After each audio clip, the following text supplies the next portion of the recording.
नहीं चाचा जी, जिद करनी है। मेरी गल कन खोल के सुन लो। मेरे मल्ला थप दिने दे। अस्सलाम वालेकुम, जींदे रहो, वसते रहो, हंसते रहो। मैं तारक सानी, तुसीं वेख रहे हो मेरा यूट्यूब चैनल रैबर एंटरटेनमेंट प्लस। सुल्तान राय दी बड़ी ही बेहतरीन फिल्म लैके तुहाडी खिदमत विच हाज़र हो रहा ते उस फिल्म का नाम है शरीफ जिद्दी।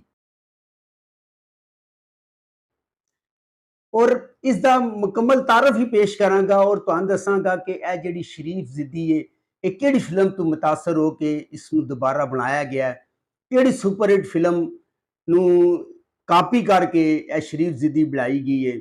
और वो भी फिल्म कामयाब सी और यह फिल्म भी कामयाब है। 1978 बरोज जुमा रिलीज होने वाली एक रंगीन पंजाबी फिल्म शरीफ जिद्दी। इस फिल्म का जो टाइटल रोल है अदाकार सुल्तान राय ने अदा किया है। इस फिल्म का मौजू भी लड़ाई मार कुटाई एक्शन पुलिस मुकाबला है। और इस फिल्म के अदाकार सुल्तान राय, मैं शरीफ दे नाल नाल जिद्दी भी, नजमा, इस घाटू विच बह के ते नहीं आए तक मत ढूंढते ते आ गए, अफजाल अहमद, गल ही कोई नहीं चाचा जी, ओदी जिद पूरी होन चले। मुस्तफा कुरैशी, वो क्यों झूठ बोल रहा है काका? सावन, ते फिर वो जिद्दी इत्थे आया ते मैं ओदी लत्तां बन दियां। अदीब, धन्यवाद माता है जहर शाह, असी कोई जिद भी ना करिए ते बदमाशा। निमी ते आगा तालिश। नेकी नूं रोक के असी गुनहगार नहीं हो सकते भैया। इस फिल्म के हिदायतकार इकबाल कश्मीरी, फिल्मसाज शनाज बेगम, ਇਹਦੇ लिखण वाले हज़ीं कादरी ते ਇਹਦਾ म्यूजिक दिता है कमाल अहमद ने। यह जिहड़ी फिल्म है इस फिल्म के अंदर टाइटल रोल अदाकार सुल्तान राय ने अदा किया है।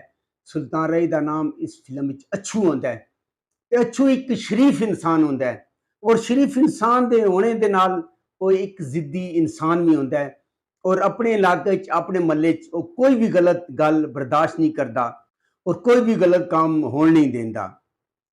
जिहड़ा मियाँ होंदा है, मियाँ का किरदार जिहड़ा होंदा है वो अदाकार सावन ने अदा किया है। और जिहड़ा राजू होंदा है वो जहर शाह होंदा है। इन्हां दे नाल अच्छू की दुश्मनी का आगाज मुजरे तो होंदा है। मियाँ के पुत्र की शादी होंदी है तो अपने घर विच अपने बैठक च अपने इलाके च मुजरा कराना चाहता है तो अच्छू उन्होंने मना करता है कि तू अगर मुजरा कराएगा तो तेरी मेरी दुश्मनी का आगाज हो जाएगा। खैर मियाँ नहीं मनता और मुजरा कराता है। अच्छू आ जाता है और आके लड़ाई होती है। लड़ाई तो बाद वो उन्होंने सारिया के मुँह काले करके उन्होंने पूरे बाजार विच नचाता है। मुस्तफा कुरैशी और अफजाल अहमद ने इस फिल्म के अंदर चंद और चिराग का किरदार अदा किया है। चंद मुस्तफा कुरैशी का नाम होता है और चिराग अफजाल अहमद का नाम होता है और दोनों वो पांडी का काम करते हैं लेकिन बहुत ही गहरे दोस्त होंगे, एक दूए की जिंद एक दूए की जान होंगे। और इस फिल्म का जिहड़ा एक गाना बड़ा ही मशहूर होया है, करमा वाला भागा वाला सोना यार जीवे यार। यह बड़ा ही जबरदस्त गाना है और मुस्तफा कुरैशी और अफजाल अहमद ने इस गाने बड़ी ही जबरदस्त परफॉर्मेंस का मुजाहरा किया है। नजमा जिहड़ी होंदी है वो चंद दी मंगेतर यानी कि नाम ने हाथ मंगेतर होंदी है। वो लोगों को चंद के नाम पर लुटती है कि वो मंगेतर है। काफ़ी सारे बाजार विच उधार इकट्ठा करती है। जदों चंद इस गल का पता चलता है वो जाता है और जाके नजमा के घर के सामने खड़ा हो जाता है। नजमा अंदरों पेस बदल के आ जाती है और उन्हां दे नाल रहना शुरू कर देती है। और नजमा का इस फिल्म में कोई खास काम नहीं। निमी ने फिल्म के अंदर सुल्तान राय की भैन का किरदार अदा किया जिसका नाम गुड्डो होंदा है। गुड्डो ते अच्छू दोनों आपस ही भैन भरा होंदे ने। भैन के नाल बड़ी मोहब्बत करता है। भैन जिहड़ी होंदी उन्होंने लड़ाई झगड़े तो मना करती। अच्छू बाग नहीं आंदा। रंगीले ने इस फिल्म में बड़ी अच्छी कॉमेडी की है। खालिद सलीम मोटा ने बड़ी अच्छी कॉमेडी की है। अदीब जिहड़ा होंदा है वो जहर शाह का बड़ा भरा होंदा है। वो जदों उन्होंने पता चलता है उहदे वीरां नूं मूँह काला करके अच्छू ने पूरे बाजार ही फिराया है। वो आंदा है और आके अच्छू नाल लड़ाई करता है लेकिन अच्छू उहदे ते हथ नहीं चुकता क्योंकि वो कहता है कि अगर मैं अपनी जात वास्ते हथ चुक्या तो लोग मैनू बदनाम करनगे, इस वास्ते वो हथ नहीं चुकता। जिसनूं अदीब समझदा कि शायद वो मेरे कोलों डर गया है ਚੰਨ ਚਿਰਾਗ ਤੇ ਅਛੂ ਦੀ ਦੁਸ਼ਮਣੀ ਦਾ ਆਗਾਜ਼ ਵੀ ਹੁੰਦਾ ਹੈ। ਦੋਨੋਂ ਆਪਸ ਵਿੱਚ ਦੁਸ਼ਮਣੀ ਕਰਦੇ ਨੇ, ਬੜੇ ਦੁਸ਼ਮਣ ਗਹਿਰੇ ਬਣ ਜਾਂਦੇ ਨੇ। ਔਰ ਕਤਲ ਜਦੋਂ ਕਰਦਾ ਅਛੂ, ਔਰ ਉਹਨੂੰ ਇਹ ਵੀ ਪਤਾ ਹੁੰਦਾ ਕਿ ਚੰਨ ਜਿਹੜਾ ਹੁੰਦਾ ਉਹ ਇੱਕ ਸ਼ਰੀਫ ਇਨਸਾਨ ਹੈ।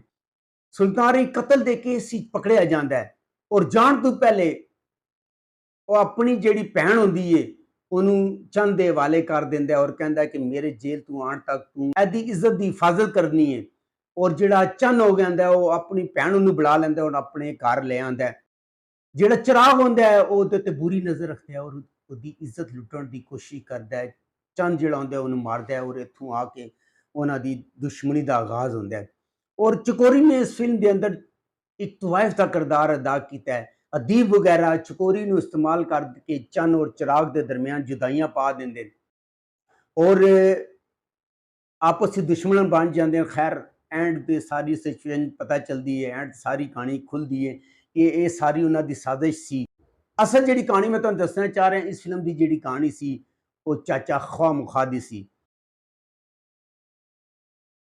ਚਾਚਾ ਖਵਾ ਮੁਖਾ ਬਲੈਕ ਐਂਡ ਵਾਈਟ ਦੌਰ ਦੀ ਇੱਕ ਬੜੀ ਹੀ ਜ਼ਬਰਦਸਤ ਫਿਲਮ ਸੀ। ਸ਼ਰੀਫ ਜ਼ਿੱਦੀ ਦੇ ਵਿੱਚ ਜਿਹੜਾ ਕਿਰਦਾਰ ਮੁਸਤਫਾ ਕੁਰੈਸ਼ੀ ਔਰ ਅਫਜ਼ਾਲ ਨੇ ਅਦਾ ਕੀਤਾ ਹੈ, ਚਾਚਾ ਖਵਾ ਮੁਖਾ ਦੇ ਅੰਦਰ ਉਹ ਜਿਹੜਾ ਕਿਰਦਾਰ ਮਜ਼ਰ ਸ਼ਾਹ ਤੇ ਸੁਧੀਰ ਨੇ ਅਦਾ ਕੀਤਾ ਹੈ। ਕੀ ਕਰਨਾ ਛੱਡੋ ਛੱਡ। ਸੁਲਤਾਨ ਰਾਜ ਵਾਲਾ ਕਿਰਦਾਰ ਜਿਹੜਾ ਨਾ ਉਹ ਅਕਮਲ ਨੇ ਅਦਾ ਕੀਤਾ ਹੈ, ਔਰ ਨਜਮਾ ਵਾਲਾ ਕਿਰਦਾਰ ਉਹਦੀ ਜਿਹੜੀ ਲੈਲਾ ਨੇ ਅਦਾ ਕੀਤਾ ਹੈ। ਇਸ ਤਰ੍ਹਾਂ ਸ਼ੀਰੀ ਨੇ ਉਹਦੀ ਭੈਣ ਦਾ ਕਿਰਦਾਰ ਅਦਾ ਕੀਤਾ ਹੈ, ਔਰ ਸੇਮ ਉਹੀ ਕਹਾਣੀ ਨੂੰ ਲੈ ਕੇ